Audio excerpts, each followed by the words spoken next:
What about you, Landon? Do you have any homework? In 2010, after her third son was born, We had decided our family was complete. Amanda Dykman made the life-changing decision of sterilization. After all the great things my doctor said about it, I went in for Essure. But the procedure ended up being a lot more life-changing than her family ever expected. And it was the biggest mistake of my life. Will I ever stop worrying? Available since 2002, Essure boasts being the only permanent birth control you can get with a non-surgical procedure, an alternative to a hysterectomy. But thousands of women from all over and in the QCA report immediate issues. Chronic fatigue, migraines. I mean, it's just like we're being poisoned. She was... After some research and finding a Facebook page full of similar stories, she was convinced the Essure was to blame. In 2013, Dykman had enough. They were so corroded. And opted for a full hysterectomy to get rid of the coils, telling us not long after that, her situation had improved. Immediately, and I'm not kidding, like immediately, I felt better.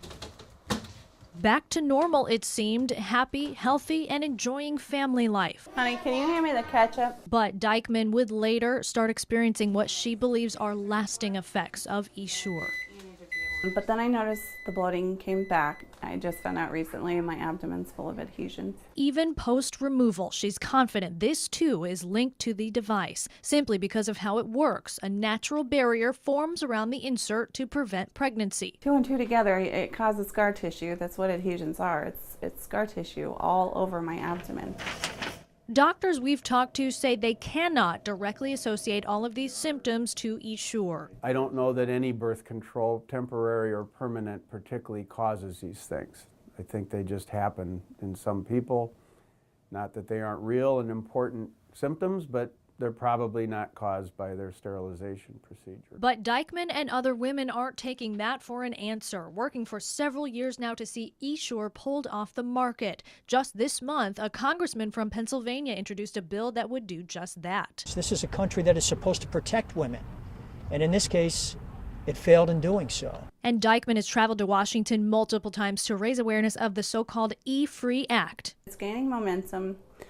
We have women that are going to be meeting frequently. The FDA is reviewing former patient claims. It recently held a meeting of the Obstetrics and Gynecology Devices panel to discuss Essure's safety and effectiveness. But the FDA believes no new complications exist for women who've had Essure for more than 5 years. It's permanent. This is going to be for the rest of my life. Another problem Dykman believes exists is improper placement. So I think there's been a huge disconnect between the manufacturer and the physicians and their training. They just recently added the warning also for the coils possibly perforating or migrating. The maker of Essure, Bayer, says some 750,000 women have chosen the device. There have been more than 16,000 complaints, according to the New York Times. The company lists a number of benefits as well as risks for potential patients.